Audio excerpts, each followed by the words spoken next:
Om Sarashivasamarambham Shankaracharya Madhyamam Asmaracharya Paryantam Vande Guru Paramparam.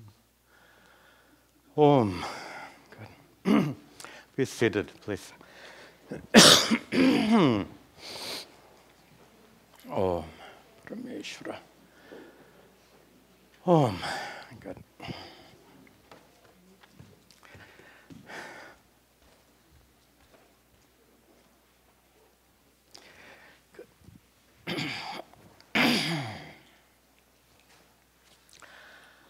Om Sahana Vavatu Sahano Bhunaktu Sahaviryan Karavavahai Tejasvinavadhitamastu ma vidvishavahay. Om Shanti Shanti Shanti. Om. Good. Nice to see you all. We're recording okay here? Okay, very good. Welcome to you. Welcome also to the many students watching these classes online. We're continuing with our review of the Bhagavad Gita after having studied all 18 chapters, and we're beginning these classes with recitation of the Gita Dhyanam. Today we'll recite the first half of the Gita Dhyanam, and then next week, second half. Slide, please. Okay. All right. And as always, as I'm chanting, please read the translation and then repeat after me. Om Parthaya Pratibodhitam Bhagavata. Om Parthaya Pratibodhitam Bhagavata Narayanena Swayam. Narayanena Swayam Vyasena Kratitam Purana Munina. Vyasena Kratitam Purana Munina. Madhye Mahabharatam. Madhye Mahabharatam. Advaitamrita-varshinim Bhagavatim. Advaitamrita-varshinim Bhagavatim. Ashtadashadhyayanim. Ashtadashadhyayanim. Ambatvamanusandadhami. Ambatvamanusandadhami.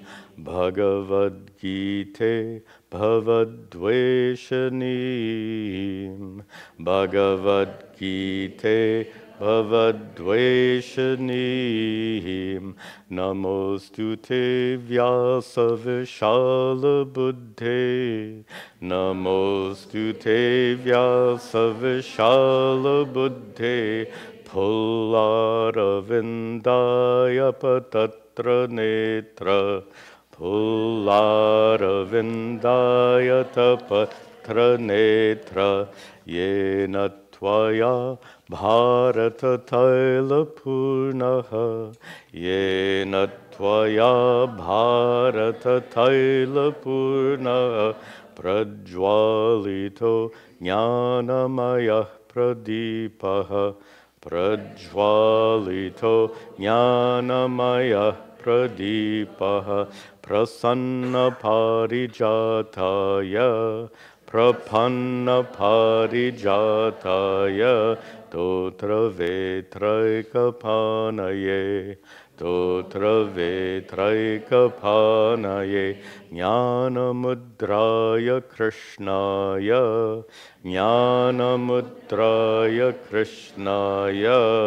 Gita Duhe Namaha, Gita Duhe Namaha, Sarvopanishado Gavo, Sarvopanishado Gavo, Dugda Gopala Nandanaha, Dugda Gopala Nandanaha, Partho Vatsa Sudhir Bhokta, Partho Vatsa Sudhir Bhokta, Dugdham Gitamritam Mahata, Dugdham Gitamritam Mahata.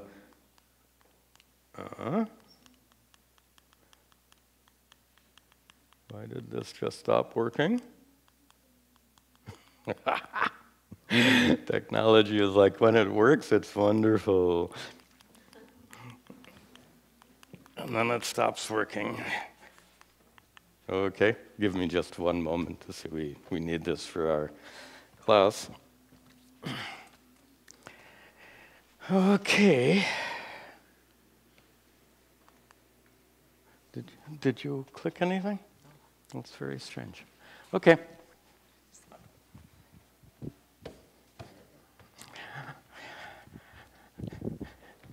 So you can't blame the software, you have to blame the one who configured the system, who's standing right here. What to say? Together, please. Satmiva sutam devam kamsachanuramardanam devaki paramanandam Krishnam Vande Jagadguru. And that completes the first half of the Gita Dhyanam. We'll do the second half next week. And we continue today with chapter 9. All right. You'll recall that we're in the middle 6 chapters of the Bhagavad Gita, which are, the topic is mostly bhakti. And as we begin today with this, this chapter 9 is quite profound. Raja Vidya, Raja Guhya is the title. Raja Vidya, the king of all knowledge. Raja Guhya, the most secret of all knowledge. You've heard me joke before. Most secret means that which is hidden in full view. And it is. It's absolutely true. And notice here again, and this is in our introduction to the middle 6 chapters. By the way, can we turn these fans on? It feels a little still in here. I'll turn this fan on also.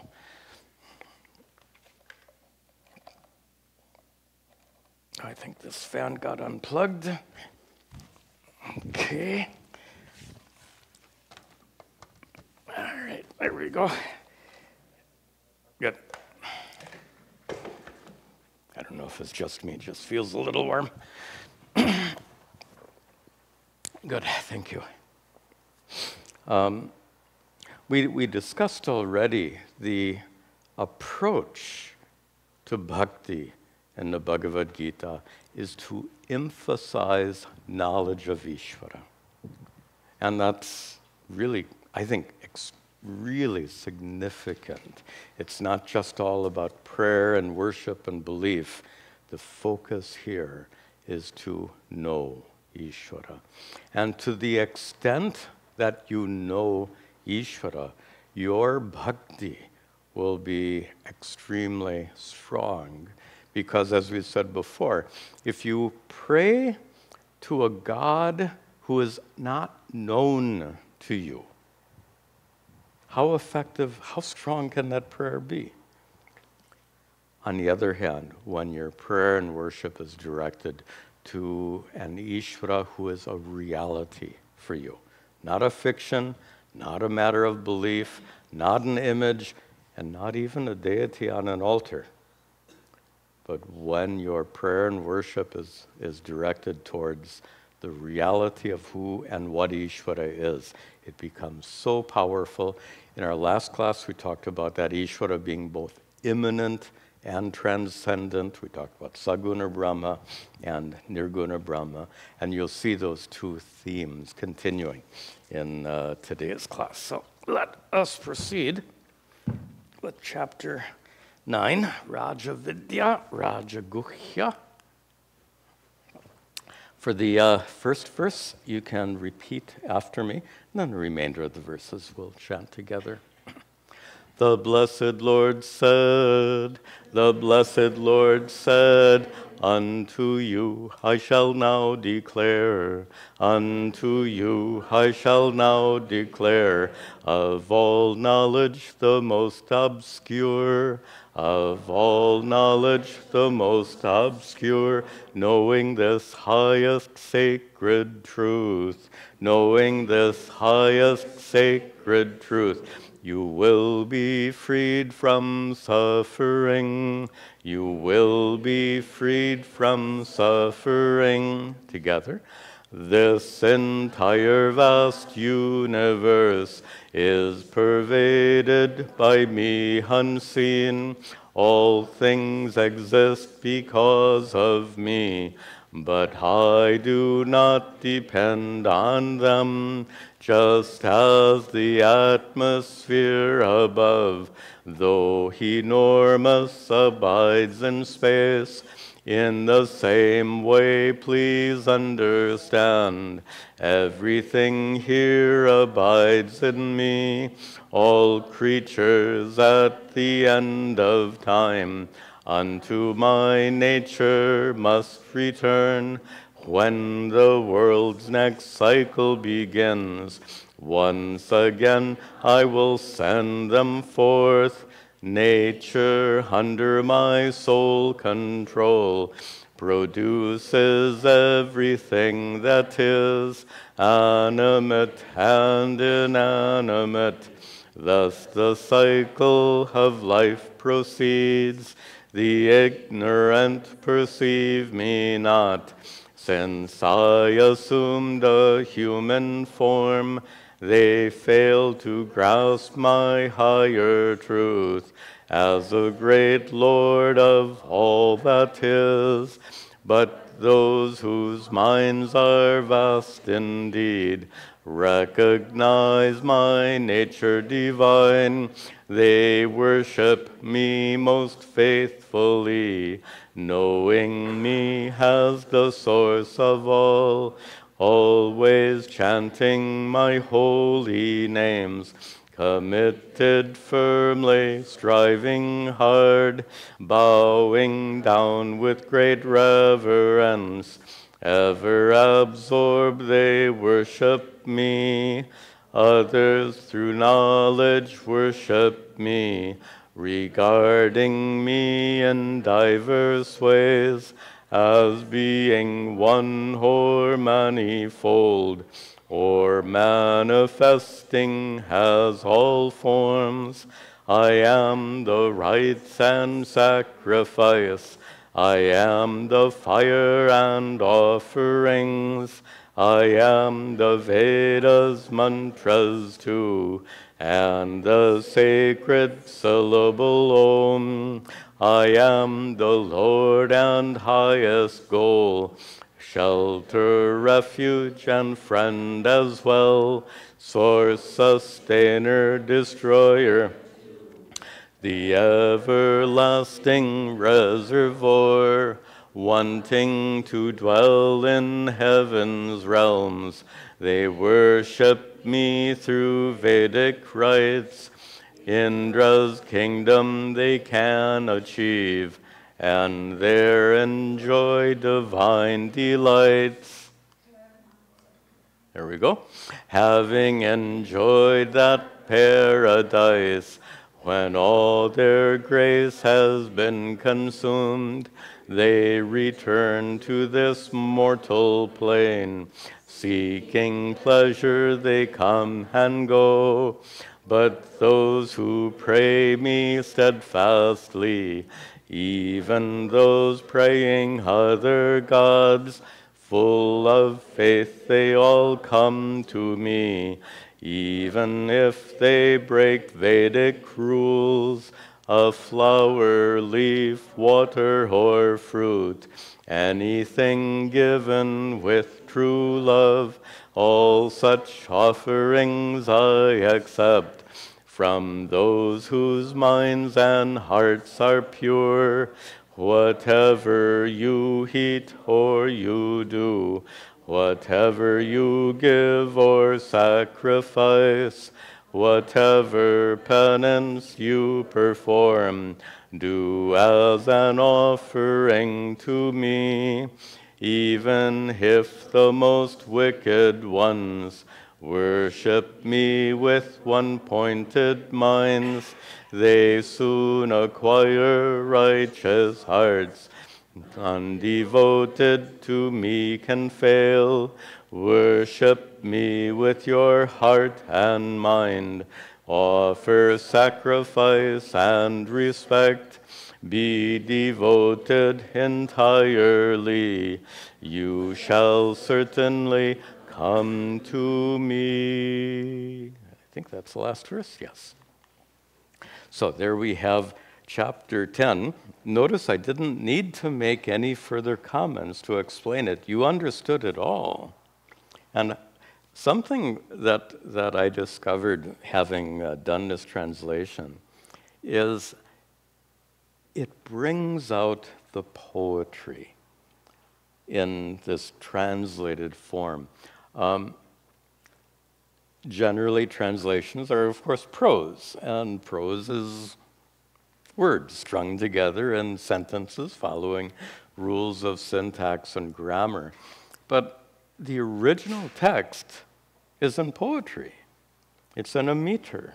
And most of it in this Anushtubh Chandas, which is imitated here in these verses. And let me share with you an observation. The poetic nature of the text turns out to be a significant effort. Some of you are seeing it here even in translation.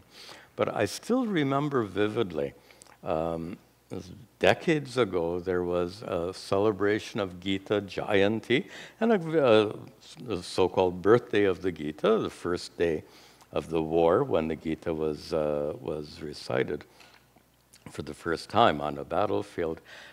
It's a convention in those Gita Jayanti celebrations to recite all 700 verses of the Bhagavad Gita. I had done so before, but what was different about this time is my study of Sanskrit by then had slowly advanced to the point where I could get the full meaning of every verse as I was chanting it. So for the first time, I recited all 700 verses in the meter with the full meaning in my mind and heart. It brought tears to my eyes. It was so powerful. And the point I'm making is the importance of this poetic element. And that's what we have an opportunity to enjoy today and through this, through our overview. Okay, we'll see more. In fact, we'll see much more in the coming chapters. Now, chapter 10, Vibhuti Yoga. Vibhuti means, in this context, glory. The glories of Ishvara, the glories of God, and this chapter 2, mostly self-explanatory. Just to connect it to last week's discussion, we mentioned Ishvara's immanent presence here and now. That's what this whole chapter is about. Recognizing Ishvara here and now. And you'll see how beautifully that's brought out in this chapter. So let's just recite the chapter together and enjoy the poetry. The Blessed Lord said, O Arjuna, hear once again what I say for your benefit. Neither the gods nor sages know the greatness of my majesty, intelligence, tranquility, patience, truthfulness, charity, fearlessness, equanimity, All these arise from me alone. I am the origin of all. From me everything emanates. Knowing me thus those worship me, who are wise and contemplative. I abide in the hearts of all, and destroy their dark ignorance with blazing knowledge shining bright. Through my compassion they are blessed. Arjuna said, highest Brahman, supreme abode, Spirit eternal, holy Lord, uncreated, all-powerful. The wise describe you in this way. Everything you have told me now, I believe it to be the truth. Yet you alone through your own self can know you as you really are. Please completely describe to me all your glories divine indeed. With them do you pervade the world, and with them you abide therein. What are the many forms in which I am to meditate on you? State your glories explicitly. Of hearing them I never tire. The blessed Lord said, listen, I shall declare for you of my glories divine indeed. Only those that are prominent, since my extent is limitless. O Arjuna, I am the Self, abiding in the hearts of all. Indeed, I am their very start, and their middle and end as well. Among all lights I am the sun, of the waters I am the sea, of all rivers the great Ganges, of mountains the Himalayas. Among all people I am king, of all monarchs the Lord of death, of animals the mighty lion, and of weapons the thunderbolt. Among chief gods I am Vishnu, of the sages Vyasa am I, of all archers I am Rama, of celestials Narada, of words I am the sacred Om, of Vedic hymns the Gayatri. In each secret silence am I, and in all beings' consciousness. I am the goodness of the good. I am the wisdom of the wise. I am the splendor of the bright. Of all leaders I am their might. Whatever glories that exist, each powerful and grand indeed, understand clearly whence they come. From just a fraction of my might. Just a comment here on that one. Whatever we see is a manifestation of Ishvara, and we've seen all of these glories, the grandeur of Ishvara explained, but understand clearly from whence all of this comes, from just a fraction of my might, referring to that transcendent aspect of Ishvara. Remember the dream metaphor we talked about in last week's class? So the dreamer is present in and through the dream world, but another aspect of the dreamer is laying on bed, sound asleep.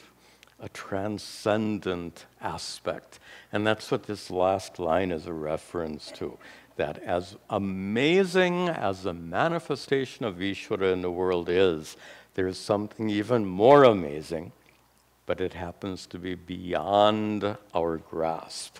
That's why we call it transcendent. Oh, and that was the final verse of chapter 10, Vibhuti Yoga. How wonderful it is also just to be able to recite these verses, verse after verse after verse, getting them. We all understand the need for commentary and explanation, and that's why we do that in all of our classes. At the same time, from the standpoint of poetry, all of that explanation gets in the way. Can you imagine trying to read a wonderful poem and then have somebody explaining it to you? Oh, but he means this, he means that, he means this, he means that. You wouldn't enjoy the poem at all. You'd understand it better, but it detracts from the enjoyment. But here, you've already gone through all 18 chapters of the Bhagavad Gita. You already understand it. So at this point, we don't really require further explanation. Now's our time to enjoy these verses and the poetry. Bringing us to chapter 11, the dramatic high point of the Bhagavad Gita, and arguably the dramatic high point of the entire Mahabharata, when Sri Krishna reveals his Vishwarupa, his cosmic form, unto Arjuna there on the battlefield. There's just one or two little points. We'll stop it just a couple of times, but mostly it's just wonderful, dramatic poetry. So let's enjoy this next chapter. Vishwarupa Darshana, the darshana, the sight of Vishwarupa, of Sri Krishna's cosmic form. Together? Arjuna said, "To indulge me you have revealed the highest secret of yourself, and by these words you have now said, my confusion has been removed.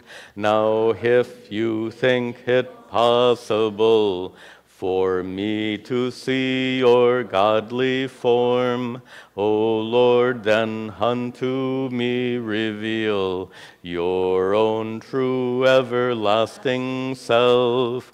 The blessed Lord said, "O Arjuna, behold my forms in the hundreds and thousands yet, multifarious, heavenly, of all colors and of all shapes. Behold now the entire world, animate and inanimate, and all else that you wish to see here within this body of mine. But to see me you have no power. Your own eyesight is limited. I grant you a vision divine. Now behold my majestic might." And we'll pause here, because we haven't seen or heard from Sanjaya since chapter 2, beginning of chapter 2. So here is a switch in the movie business. We have a new scene, and the scene has shifted from the battlefield back to the palace, where Sanjaya is narrating all of this to the blind king Dhritarashtra. You understand the structure very well. What's interesting here is that Arjuna, Sri Krishna has just said, "To see me you have no power, your eyesight is limited, I grant you a vision divine." Divya drishti, divine sight.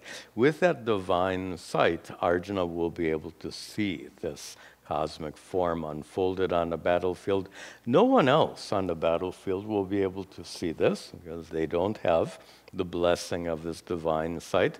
But one other person has already been blessed with Divya Drishti, Sanjaya. And he was blessed by Vyasa, not by Sri Krishna, but by the Rishi Vyasa. That's how Sanjaya is narrating all this. So he is back at the palace, but with his Divya Drishti, Sanjaya is able to see and hear everything happening on the battlefield. Based on that, he narrates all this to King Dhritarashtra. And also, the side benefit of this Divya Drishti is that Sanjaya too is able to witness this Vishwarupa Darshana taking place on the battlefield. We'll continue. Sanjaya said, O king, after he spoke these words, Shri Krishna, Lord of yogic power, revealed himself to Arjuna, showing his cosmic form supreme. If in the sky 1,000 suns were to rise simultaneously, such would be like the blazing light of the Lord's great magnificence. Arjuna, whose hair stood on end, by amazement was overcome. He bowed his head in reverence and prayerfully addressed the Lord.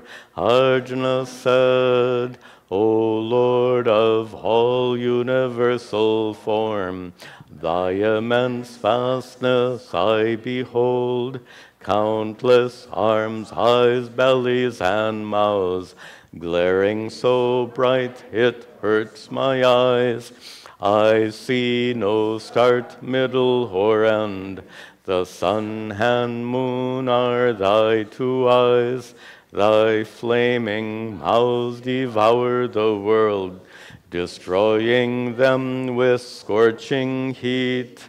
From the heavens down to the earth, thy expanse fills the space between.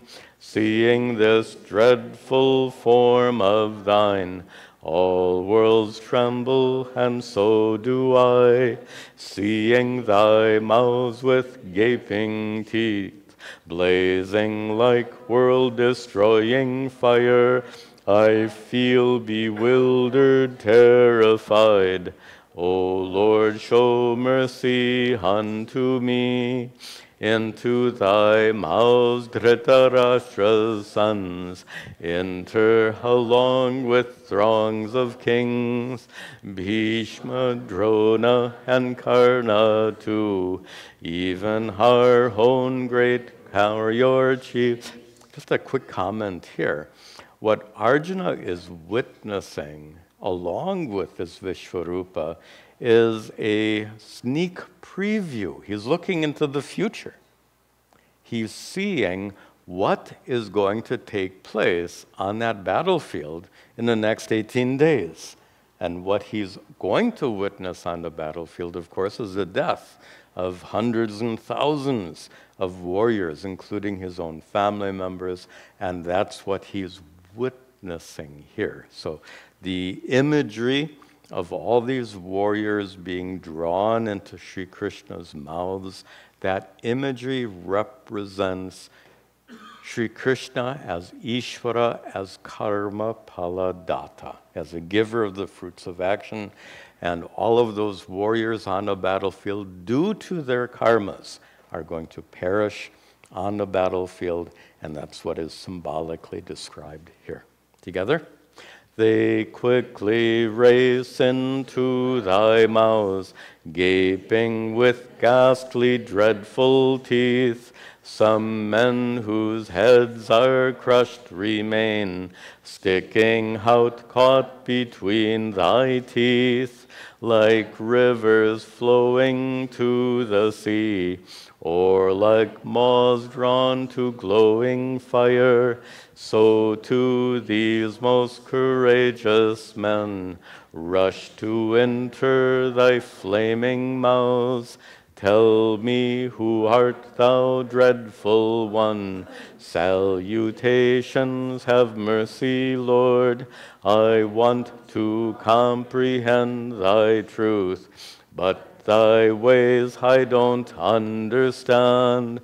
The blessed Lord said, I am time, destroyer of worlds. I came to decimate these men, all these warriors standing opposed.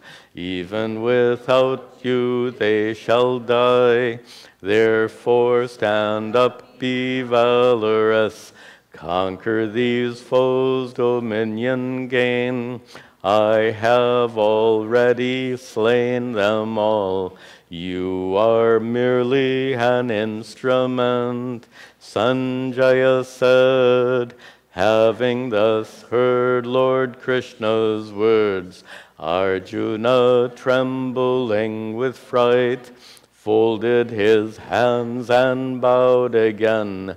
Then he spoke, stammering in all. Arjuna said, Thou art primal, eternal God, in whom the universe abides, supreme abode, nowhere unknown.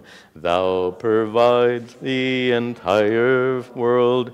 Salutations, salutations, in the thousands, homage to thee. Infinite power, measureless might. Thou art total, embracing all. Brashly I took thee as a friend, behaving disrespectfully, ignorant of thy majesty. For that I beg pardon of thee. With my prostrations bowing low, thy indulgence I beg of thee. Please do be merciful, O Lord, like a father or like a friend.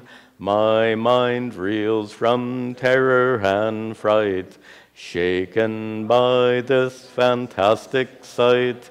I wish to see thee as before. Please return to thy prior form.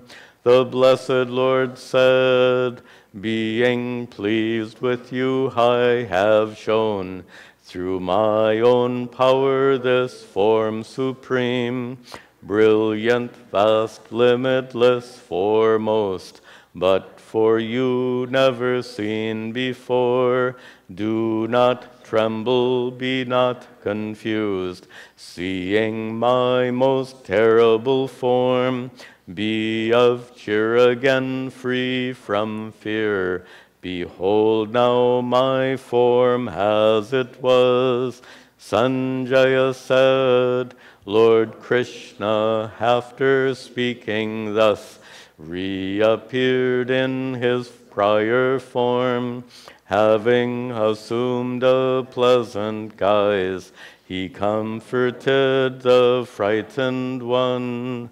Arjuna said, O Krishna, seeing once again this pleasing human form of yours, my composure has now returned. Restored to normal is my mind. The blessed Lord said, this form which you have now beheld is very rare to see indeed. To behold it, even the gods are all yearning eternally, not by study or discipline, nor charity or sacrifice, can I ever be thus perceived in the way you have now beheld, but through devotion firm and strong, can I in my reality be discovered just as I am, and be attained, O Arjuna. Here it is. wonderful to experience these verses through the English chanting. I really feel it brings out some of the power of the original Sanskrit that gets lost when we're not able to follow the Sanskrit. And that brings us to chapter 12. Excuse me just a moment. So chapter 12 will be the concluding chapter of the middle 6 chapters on bhakti. And not surprisingly, chapter 12 is called Bhakti Yoga. But once again, you'll see the emphasis on knowledge of Ishvara. This chapter is very short. There's only 2 chapters in the Bhagavad Gita, which are only 20 verses. And this is one of those 2 chapters, so it'll go by very quickly. The first half of this chapter, I'm chanting too loudly, my voice is going. I think we'll conclude a little early after this chapter for that reason. This chapter has basically 2 parts. The opening part of the chapter actually is one of the most remarkable passages in the whole Bhagavad Gita, where Sri Krishna displays a very open-minded attitude towards spiritual life and bhakti. We've spoken in these classes many times about the principle of adhikari bheda, the difference of qualification of spiritual seekers, which is to say, every spiritual seeker is at a different level according to, if we compare the spiritual journey to a path, then how far down the path have those spiritual seekers proceeded? Some have gone quite far, others haven't gone as far. Please notice this isn't a judgment. We're not judging some as being better than others. Absolutely not. They're all equally devoted. They're all on the same path. But it's a fact that some people have traveled the path a little further than others. So there are then differences among spiritual aspirants. And one of the absolutely unique features of Hinduism in general and Vedanta in particular is its attention to the needs of individuals. Just a brief introduction, you'll see it in these opening verses, because generally, so Arjuna's opening question, who knows yoga the best of all? Who is the best spiritual aspirant? And Lord Krishna very carefully redirects the answer, because there is no such thing as one who is best. Everyone is following their own path. Therefore, everyone is addressed. I'm sorry, I said everyone is following their own path. Everyone is on the same path. Some are further, some are coming up shortly. And this then determines the difference among spiritual teachers, and these opening verses here really show that orientation. Different teachings for different seekers to meet their individual needs. And I said this is unique. It seems to me that most religions are, to use the American expression, one size fits all. There are a certain set of practices, certain set of doctrines, certain group of beliefs, and they're meant for everyone without distinction. And somehow that lumps everyone into the same category. And sadly, the category is pretty low. What do they say? Lowest common denominator? So therefore, the religions end up, another American expression, dumbing it down. I'm afraid that happens too often. There is such richness in all of these religions, but they get dumbed down, so to speak, but due to this orientation of one size fits all. You'll see here there's no one size fits all.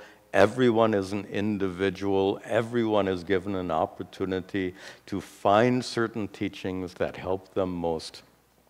And absolutely, there's nothing dumbed down here in this tradition at all. So with that introduction, we will conclude today with chapter 12, quite short. And I'll remind you again, the first half has this particular teaching, different teachings for different people. And then the closing verses of the chapter are a very beautiful expression of the nature of an enlightened person, how that enlightened person thinks, and a very beautiful description of the thinking and behavior of an enlightened person. Together, please. Arjuna said, "Who knows yoga the best of all? Those who constantly worship you, endeared to your own form, or those who worship Brahman, formless God?" The blessed Lord said, "Those who meditate constantly, always fixing their minds on me, endowed with faith extremely strong, they are most devoted to me. But those who meditate upon formless Brahman beyond eternal and immutable, they indeed also realize me. With difficulty greater yet, Brahman can be achieved by them. But those who meditate on me are swiftly saved from all distress. Steadfastly fix your mind on me, merge your intellect into me, then you shall dwell in me alone. About this there can be no doubt. But if your mind will not dwell on me, through yoga you can come to me. If yoga is too difficult, then dedicate your deeds to me. If that as well you cannot do, then resort to my own technique. Sacrifice the fruits of your work and act with discipline of mind. Better than practice knowledge is, even better to meditate, better yet to give up works' fruits, for then peace will quickly arise. And this is I'll make a quick comment here. So here you get the sense of different teachings.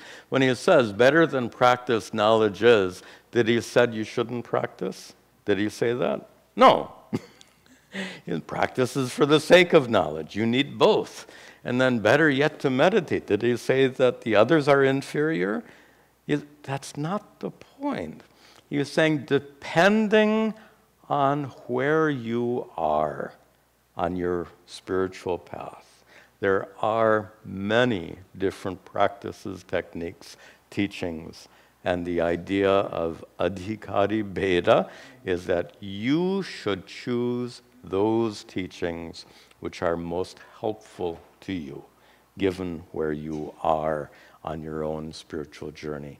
And then the concluding verses, as I said, is this very beautiful expression of the nature of an enlightened person. Together, free from malice toward all that live, friendly and so compassionate, free from pride and possessiveness, patient, steady in joy or pain, the yogi constantly content, self-controlled and of firm resolve, mind and intellect fixed on me, one devoted to me is dear, from whom the world does not shrink back, and does not shrink back from the world, free from elation, anger, fear. One devoted to me is dear, independent, skillful, and chaste, untroubled and dispassionate, desisting from all selfish works. One devoted to me is dear, not rejoicing, despising not grieving or desiring more, untouched by fortunes good and bad. One devoted to me is dear, alike toward enemy and friend, the same in honor and disgrace, in cold and heat, pleasure and pain, free from attachments of all kinds, silent, not swayed when praised or blamed, contented with whatever comes, resolute, unattached to home. One devoted to me is dear, those who have heard what I have said, and abide in these timeless truths, full of faith, devoted to me. They are extremely dear to me. And with that, chapter 12 comes to an end, as well as the middle 6 chapters of the Bhagavad Gita dealing with bhakti. When we meet next week, we'll go on to the final 6 chapters of the Bhagavad Gita. I'm not sure if we'll complete it. We'll go as far as we can. And we're working our way towards finishing up this Bhagavad Gita. We'll be starting the Uddhava Gita soon. So possible we'll finish this next week. I'm not sure. If we do finish it next week, then Uddhava Gita will come very shortly. Some announcements. Tomorrow, as always, we have satsang at 6 p.m. If the weather is nice, we'll meet out in the picnic area. It's very nice out there. Here's an important, actually a request more than an announcement. Several years ago, we went through the Mahabharata. Many of you attended those classes, where we were studying excerpts from the Mahabharata, which dealt with Vedantic teachings. There were many such excerpts. We spent actually a couple of years, or probably 200-300 classes on that topic. We have all those classes currently recorded as audios. We would like to, I think these teachings will be of great value to many more people and will be accessible to many more people if they're presented as videos. Now, we didn't have the cameras back in those days, so we have the audio, but what the videos would consist of is the slides, the same as we use here. So there would be the slide, perhaps a picture of me, and then the audio from the class, and the slide would then proceed from one to the next to make it into a nice video. We've done this before. It's not difficult, but it's a big job. There are a lot of classes, a lot of verses, and the reason I'm making this announcement is I'm requesting volunteers. Volunteers who are skillful at using computers. You will need good computer skills. You don't need to know video editing, but you need to be willing to learn video editing, and in particular using a tool called Adobe Premiere. If you are familiar with Adobe Premiere, please consider helping. It's not difficult work, but you might actually find it interesting to learn this video editing, and it may open, you may do some other work based on that. I do a lot of it, and actually I surprisingly enjoy it. It's an opportunity for some creativity. So, and one reason I'm making this announcement now is if any of you, or if any of our many students watching online, and those students are all over the world, if any of you would like to participate, you need not be here in New Jersey. This would all be done by email over the internet. I would help you get started. I would help you get the software set up, and I would actually give you a template to use, so it's not like you have to figure out difficult things. You will need to learn this particular tool called Adobe Premiere, and it's not, if you're skillful on computers, I don't think you'll find it terribly difficult. If you are interested in helping, please volunteer. It would be nice to have several volunteers. Those volunteers can be working in parallel. I will supervise the project, and it would be really, really nice to be able to publish those videos. So if you are interested in helping, send me an email, and we'll pick it up from there. Good, thank you. And with that, we'll conclude our prayer, our class, with our brief prayers at the altar.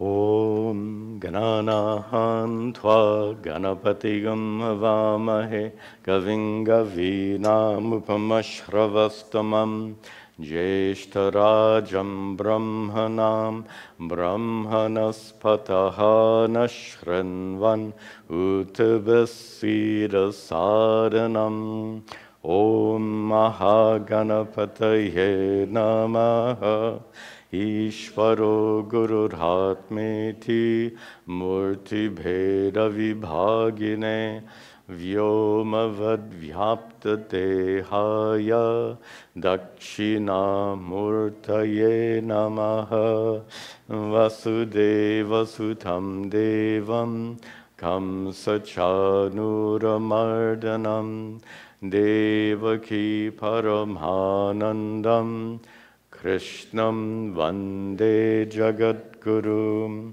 Om Sarve Bhavantu Sukhinaha Sarve Santu Niramayaha Sarve Bhadrani Pashyantu Ma Kaschad Dukkha Bhag Bhavet Asato Ma Sadgamaya Tamaso ma jyotirgamaya mrityorma amritangamaya. Om Shanti Shanti Shanti. Om Tat Sat.